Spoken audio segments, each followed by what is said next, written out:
Welcome back. Today's question is there a legitimate connection between Jesus' 7 signs in John 1-11 and the creation week in Genesis 1-3?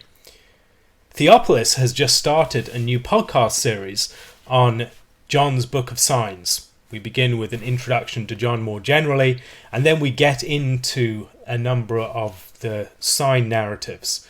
And so hopefully you will have a far more complete answer to your question within that series. But before then, I would like to give some inconclusive reflections on the matter because my mind is not yet settled, and I'm hoping in the next few weeks I'll come to a better understanding of these themes. But before then, I thought I would share some of my unsettled and inconclusive reflections because people have often said that they appreciate my inconclusive thoughts because it gives a better sense of how I arrive at a position, some of the working behind the scenes, how I try and fit pieces together, etc. And that helps to understand how to work out passages, not just what we should believe about a particular passage or what reading I find convincing. So I would begin by saying that John uses a lot of creation symbolism. Creation is very much a theme that plays throughout the Gospel. We can see that from the very outset. The very beginning of John's Gospel begins with an allusion back to the very outset of Genesis. In the beginning was the Word, and the Word was with God, and the Word was God. He was in the beginning with God. All things were made through him, and without him nothing was made that was made. So there are two things there that draw our mind back to Genesis. First of all, the explicit introduction in the beginning, and then the reference to the creation of all things. And that is, of course, the subject matter of Genesis 1-2. Beyond that, we have a movement into a series of different days. In Genesis 1-2, I've commented upon this before, and I'll link the video below. I've mentioned that there is a creation days pattern within those series of days. And there are creation themes there that very much stick out. The light coming into the world, and the division of the waters in the baptism, and other things that come up within that account all draw our mind back to the events of Genesis chapter 1. So there's creation themes being played out already within John's Gospel. So it should not surprise us entirely if his signs follow a similar pattern. And those creation days, I think, can be mapped fairly loosely onto the days of creation and the specific events that occur upon them. So it's not just a general 7-day pattern. It's slightly more developed than that. The other thing that you can see are other images associated with the creation, such as the garden and the woman at the very end of Jesus' appearance with the resurrection to Mary Magdalene. That is an account that recalls the events of Genesis chapter 2 and 3. Now, what else might we think about? The numbering of the signs, that there is seemingly 7, and that is a generally accepted number. Even people who would suggest that the signs that should be reckoned as signs are different will often suggest there are 7 signs, or at least that the number 7 is being played with in a very significant way. So either it is 7 signs plus 1, the 1 being the sign of new creation, or it's 7 signs with the culminating sign being maybe the resurrection or something like that. But that suggests that there isn't a clear numbering. And that is one of the things that we'll have to tackle at the outset. There are debated signs. Do we count, for instance, John chapter 2? In John chapter 2, verse 18, the Jews said to him, "What sign do you show for us doing these things?" Jesus answered them, "Destroy this temple, and in 3 days I will raise it up." So there is a sign mentioned there. But is that a sign that should be numbered with the others? Probably not, because in chapter 4 we have the statement that this was the second sign that Jesus did when he had come from Judea to Galilee, in verse 54 of chapter 4. So it seems that there are 2 signs by that point. The first sign being the changing of the water into wine, and the second sign being the healing of the official's son. The sign in Cana of Galilee is mentioned as the first of his signs in verse 11 of chapter 2. He manifested his glory and his disciples believed in him. So there are 2 signs that we have numbered. The other signs are not numbered in the same way. Rather, we're supposed to work out that there are 5 further signs.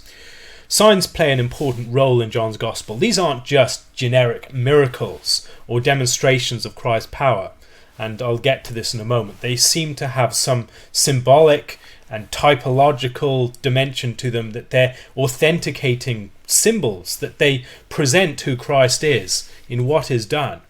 Now, you'll see some of the miracles in the other Gospels have that character too, but John foregrounds that aspect, and it's not just Jesus as the performer of exorcisms and miracles and healings and other things like that, but Jesus as the one who is testified to by these signs. So what can we see? There are 2 initial signs, both of them numbered: turning of the water into wine and the raising of the official sun as the second sign. Then we have the division of John's Gospel fairly loosely in a literary form into a book of signs and a book of glory, sandwiched by a prologue and an epilogue. So that would seem to present, as the questioner suggests, chapters 1 to 11 as a selection of signs. Chapters 12 following has a rather different character to it.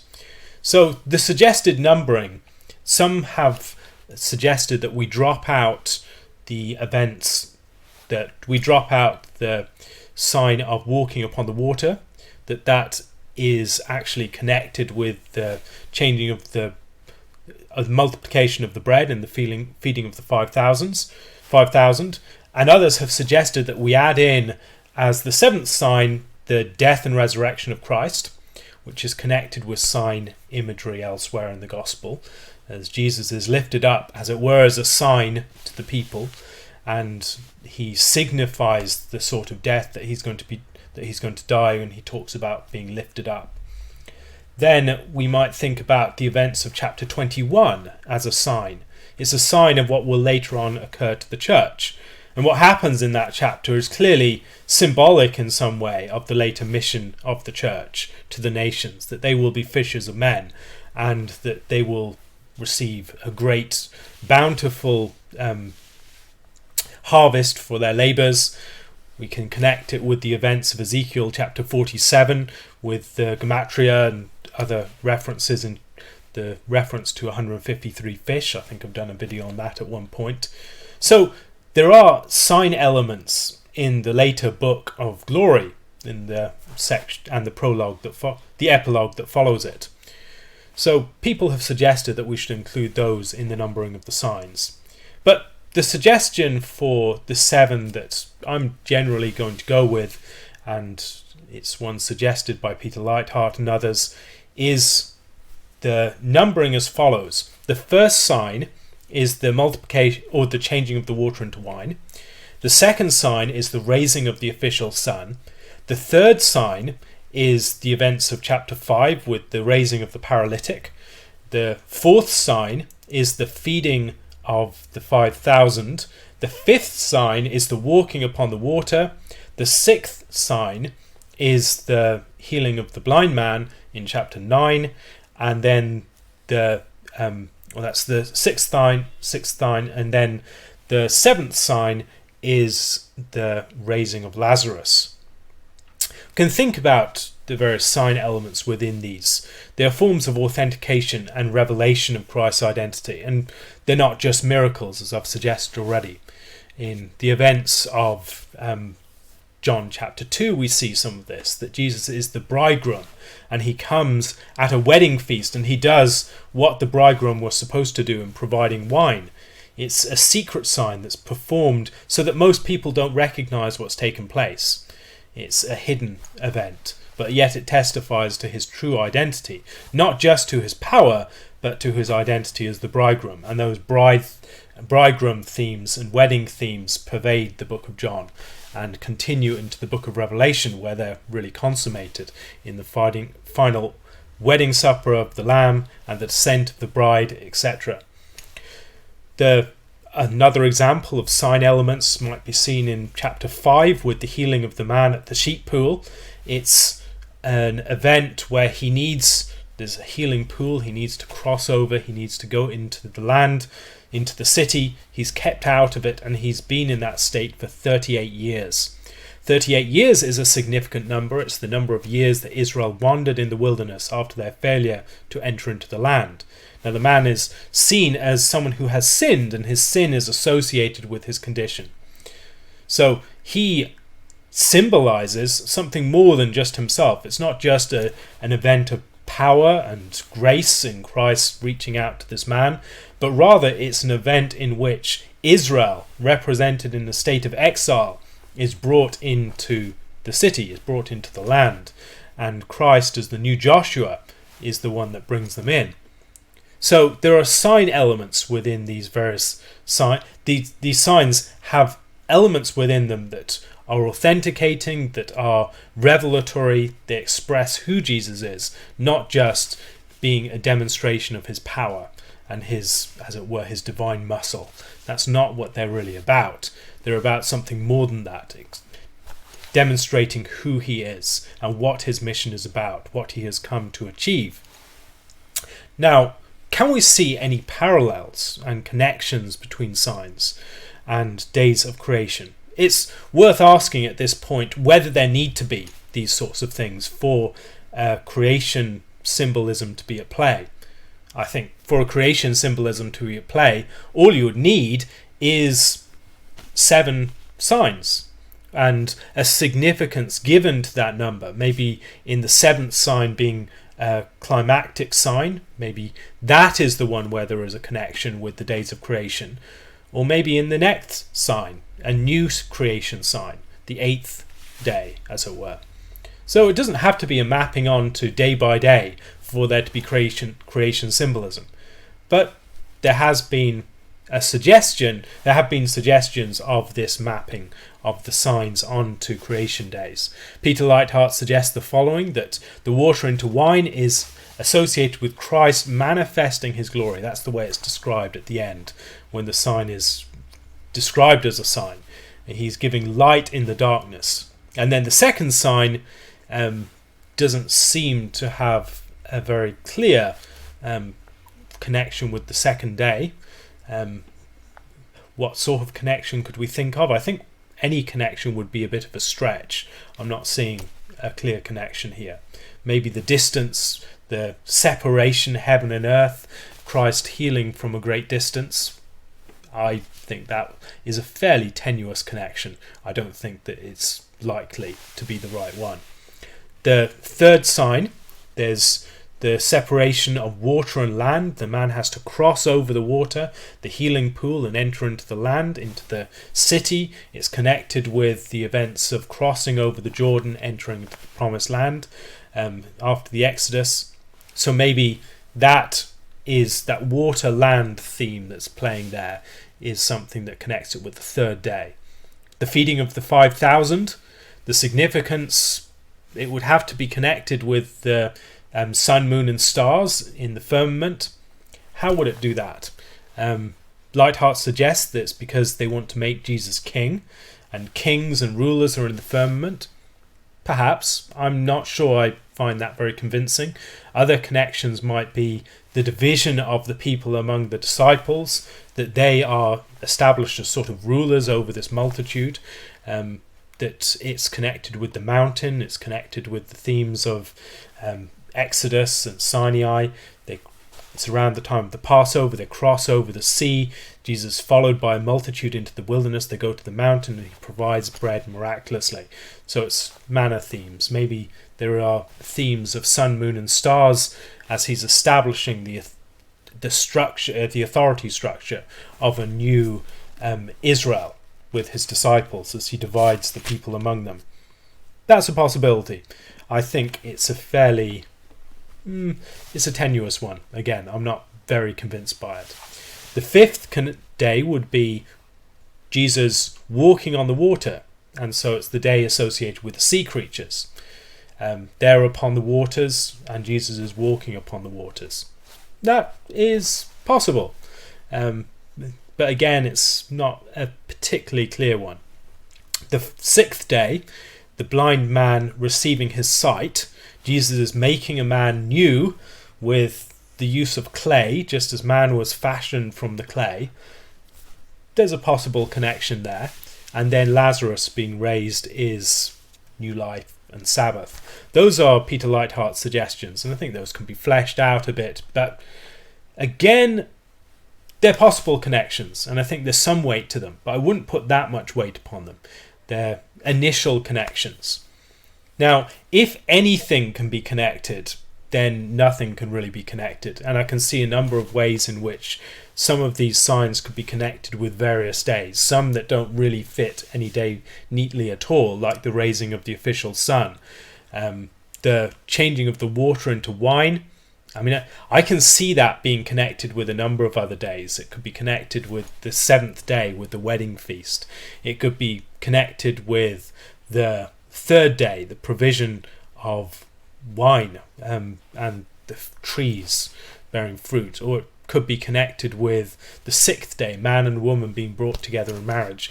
And at that point, I think we're beginning to see that these connections maybe aren't as strong as they seem. When you can connect anything, there is no real firm connection between any particular items. And so what we're looking for are connections that are very distinct and unique to two elements. So the sort of connection that would suggest that this day belongs with this sign, and that sign wouldn't neatly fit into any of the other days. It fits very neatly into one day and one day only. That is what we're looking for, and I'm not sure we have that level of proof, so I wouldn't place that much weight upon it. But yet, the connections are suggestive. There's something there, and I would suggest that we should look further into it and see what else might turn up. Now, can we see any parallels and other structures between these signs? I think we can. You can see, for instance, we think about the signs, the first one, water into wine, then there's the child raised from the dead, the paralytic that's healed, the feeding of the 5,000, the crossing of the sea, the blind man receiving his sight, and then Lazarus raised from the dead. There are ways in which those have a sort of internal structure. So we can connect the first sign and the fourth sign. The first is connected with the provision of wine, and the fourth is connected with the provision of bread. And so bread and wine go very naturally together, and those two food miracles, food and drink miracles, would seem to make a nice pairing. The third miracle, the third sign and the sixth sign also seem to fit together very neatly. If you read chapters 5 and 9 of John, you'll see very close parallels between them. It's the description of someone who's been in a bad state for a very long time, encounter with Jesus. Jesus heals them on the Sabbath, and there is then a conflict with the Jews. The person who's been healed does not know who or where Jesus is, and then Jesus encounters them a second time, and there is a divergence at that point, with the first one going to tell the Jews and the second one following Jesus. And then there's further parallels, such as the fact that there's a reference to a healing pool in both cases. The first one, the pool at the sheep gate, and the second one, the pool of Siloam. And so those two parallels are very clearly literal in the literary structure of John's Gospel. They're closely juxtaposed. They're juxtaposed as two different patterns. One of encounter with Jesus and turning away, and another of encounter with Jesus and following him, both framed against the backdrop of conflict with the Jews and healing on the Sabbath. So I think there are ways in which those two signs fit neatly together too. So we've got signs 1 and 4 and signs 3 and 6 fitting very neatly. As we look through the creation days of chapter 1 of Genesis, we'll see a similar thing. The days map onto each other. There are days of forming, and then there are days of filling. The first day is the creation of light. The fourth day is the placing of light in the firmament. The second day is the creation of heaven and the division between the waters above and the waters beneath. The fifth day is the filling of the waters beneath with fish and birds flying across the face of the firmament. The third day is the creation of dry land, and then as a second stage, the planting of vegetation. The sixth day is the creation of animals to fill the land, and as a second stage, the creation of mankind upon the earth. So there seem to be parallels there. And within John's creation days, maybe there are symmetries too. Maybe what we're seeing is a panel structure with two panels going alongside each other. And those two panels would suggest that if there are connections between signs 1 and 4 and 3 and 6, that we should expect some parallels between 2 and 5. There I don't see any clear parallels, beyond the fact that both of them are associated with Capernaum. And that, I think, might be the connection that we're supposed to run with, but I'm not sure. It's not a very strong connection. One way or another, I would want to look for quite a bit more to rest upon.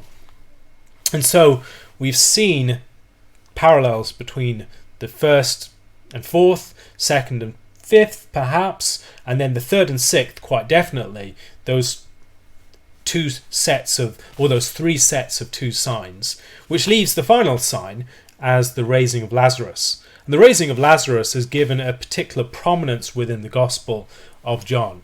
The other Gospels don't record that event, but in John's Gospel, it's associated with Jesus as the one who is the resurrection and the life. And it is both an anticipation of Jesus' resurrection and a precipitating event for Jesus' death. In the other Gospels, it's the temple action that Jesus performs in Jerusalem that really precipitates the plot against his life. Whereas in John's Gospel, it's his raising of Lazarus. And his raising of Lazarus, his action for his friend, he lays down his life for his friends in John's Gospel. And so the significance of the raising of Lazarus is quite important for the architectonics of John's narrative. Putting all these things together then, I think that there is some creation symbolism playing out. John's Gospel has quite an abundance of creation symbolism, elements of the different elements of creation, a reference to creation at the very outset, and very clearly presenting Christ as the agent of the original creation, and then as the agent of new creation. The signs that represent Christ as the one who has the power of resurrection and life, the one who brings healing, the one who brings light, etc. All of those things would suggest that Jesus is being presented in these things in a way that presents him as the one with the power over creation. He's the one that has power over distance. He can speak a word and have it act from a distance. He's the one who can change water into wine. He's the one that can multiply bread. He's the one that has power over the creation in walking upon the sea, and in making the blind man to see. And in every single one of these respects, we see Christ as the agent of new creation. So I would not be surprised if there are step by step a playing out of the creation days within the signs of John. But I would want to see a lot more certain evidence before making very clear parallels between the days and the signs. I don't think that I'm quite there yet. If you have any thoughts, please leave them in the comments below. If you have found this video helpful and other podcasts and videos like it, please consider supporting using my Patreon or my PayPal accounts. It really does make a difference. And Lord willing, I'll be back again tomorrow. If you would like to ask a question on this or anything else, please do so using my Curious Cat account. Thank you very much for listening. God bless.